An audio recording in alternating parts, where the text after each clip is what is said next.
Jeg vil vise en simpel øvelse for ryg og mave, men det er især hvis man har problemer med lænden, at man kan lave den her øvelse. Og du står med spredte ben i sådan en hoftebreddes afstand, lige ned for dine hofter, fødderne ned. Går du en lille smule ned i knæene med bløde knæ, og laver sådan lidt en vinkel mellem lår og din ryg, og har sådan her. Det du så skal gøre nu, det er så, at du spænder op i mavemusklerne, de dybe mavemuskler herinde, og i de muskler, du har hernede langs rygsøjlen og i lænden. Og du vil også få fat i dine muskler hernede på bagsiden af låret. Og står du bare først med armene hængende sådan, og så tager du så og spænder.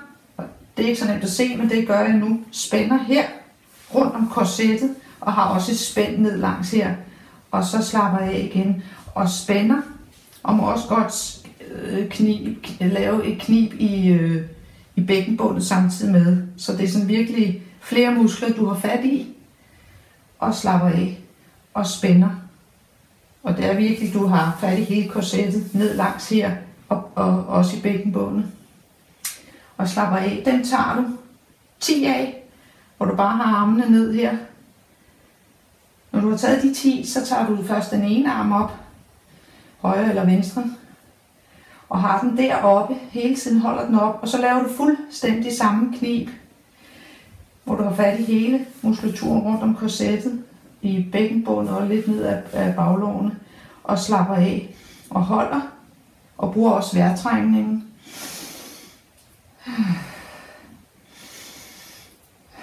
Den tager du 15 af med den ene arm op, 15 med den anden, med det samme, fat i de samme muskler, og så tager du med begge arme op, og har dem der, og her kan man også mærke, at når du har armene op, giver det en større belastning hernede, og igen laver du, hvor du kniber sammen her og mærker omkring hele korsettet, i bækkenbundet og ned på bagsiden. Hvis du kan, så tager du 20 af dem med begge arme op. Og her vil du kunne mærke, hvordan det sådan syrer til.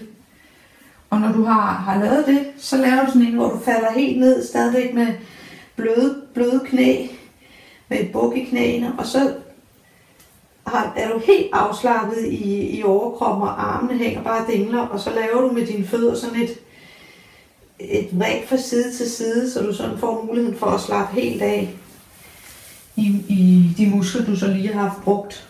Det er sådan set øvelsen. Og lave den hver dag, hvis du kan. Det tager ikke så lang tid, så vil du virkelig få et stærkt korset og ikke nogen lændeproblemer.